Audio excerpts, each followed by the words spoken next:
Research suggests the how of the team is a better indicator of a team's effectiveness than the who of a team. This means that it doesn't matter so much who is on the team, the personalities of the members, the different strengths and skills represented, and if they fit well with the other members. While that is definitely something to be considered, it is not the greatest factor. Rather, how a team functions is what is most important. This often identifies as group norms. Norms are the traditions, behavioral standards, and unwritten rules that govern how a team functions. The Sociology of Sport Journal states that any group over time develops collective norms about appropriate behavior. Certain teams may hold an unwritten norm that avoiding conflict is more valuable than debate, while other teams may collectively agree that the differences of opinion are valued and should be voiced. Some teams embrace the norm to celebrate everything from birthdays to small accomplishments towards a goal, and other teams may value getting straight to business. Some teams interrupt one another while other teams enforce conversational turn-taking. While every team will look different, there are some norms that are consistently showing up on effective teams. In particular, there is one norm that stands up above the rest, and that norm is psychological safety. Dr. Amy Edmondson, a Harvard business professor who is an expert on psychological safety in the workplace, provides the following description. Psychological safety describes the individual's perception about the consequences of interpersonal risk in their work environment. Basically, it's our belief about how others in the group will respond when we put ourselves on the line, such as by asking a question, seeking feedback, reporting a mistake, or proposing a new idea. We ask the question like, if I do this here, will I be hurt, embarrassed, or criticized? When a team has established psychological safety as a cultural norm, people feel safe to speak their opinions, share new ideas, and receive criticism.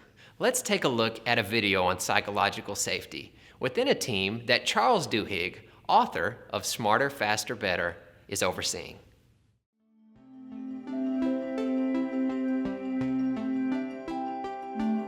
About 5 years ago, Google started this interesting experiment. They wanted to figure out how to build the perfect team. And so what they did is they started collecting huge amounts of data about all the teams within Google. And their initial hypothesis was you can make teams better by putting the right people together, right? If you have some introverts and some extroverts, or maybe you have people who are friends away from the conference room, or maybe you need strong leaders and followers, but who you put together, they figured, is the way to build the perfect team. That's the thing you want to control.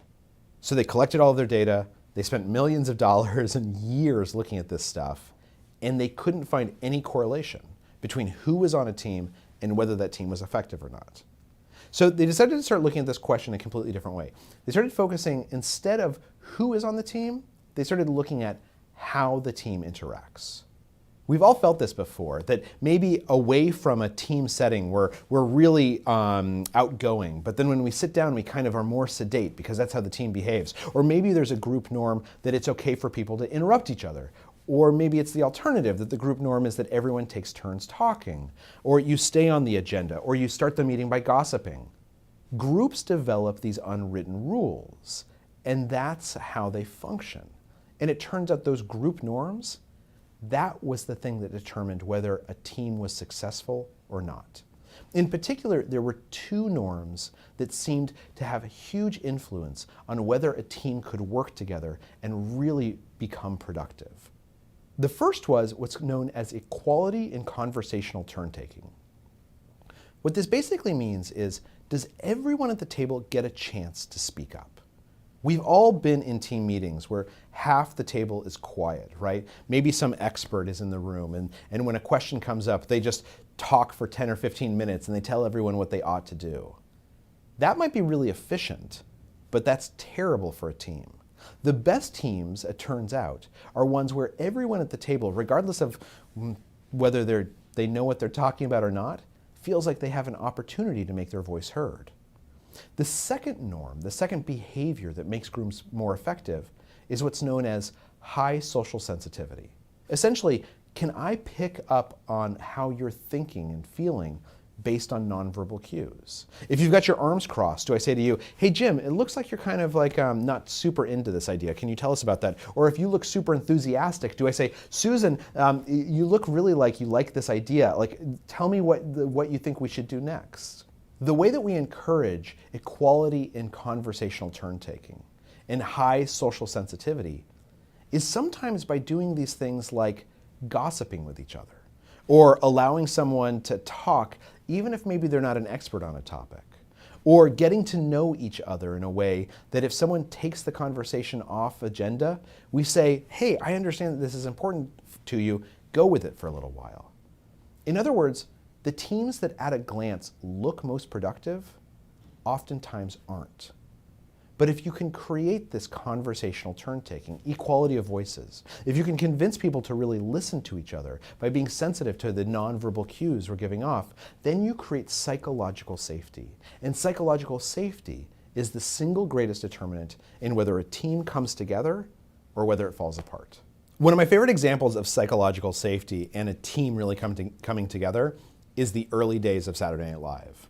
So when you think about it, Saturday Night Live never should have worked, right? You have a bunch of comedians who are kind of misanthropes to begin with, and they're all kind of egomaniacs. And yet, for some reason, when Lorne Michaels put them in a room together, everyone was willing to kind of get along. They were willing to put aside their ego and create this amazing show together. Not only an amazing show, but a show that was put together under these incredible time pressures, right? They have a week to put together a live show.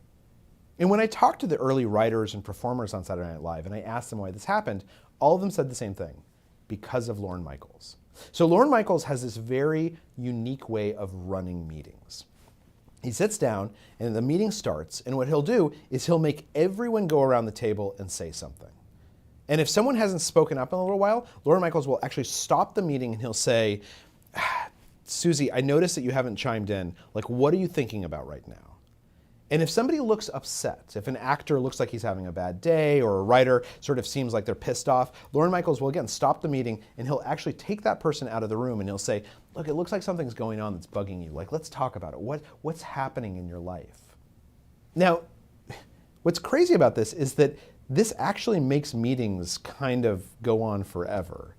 And Lorne Michaels is like known for being productive, right? He's known for this person who creates these amazing shows and is doing like 12 things at any given time. But the way he runs meetings is that he makes sure everyone in the room has something to say. And if you look like you're thinking something and not verbalizing it, he makes you verbalize it, or he takes you aside and he says, what's going on with you? Like, why are you upset, or are you happy? What Lorne Michaels does is he creates psychological safety. He's like a master of creating psychological safety. And as a result, he's able to take all these huge outsized egos and all these actors and writers who are comedians, and so almost by their very nature, they hate other people. And he's able to bring them all together into this cauldron of pressure of creating a live television show in a week, and it all works out. But it's because he creates an environment that feels safe, where everyone feels like they can speak up and they feel like everyone else is genuinely listening to them because they're sensitive to all the cues that they're sending.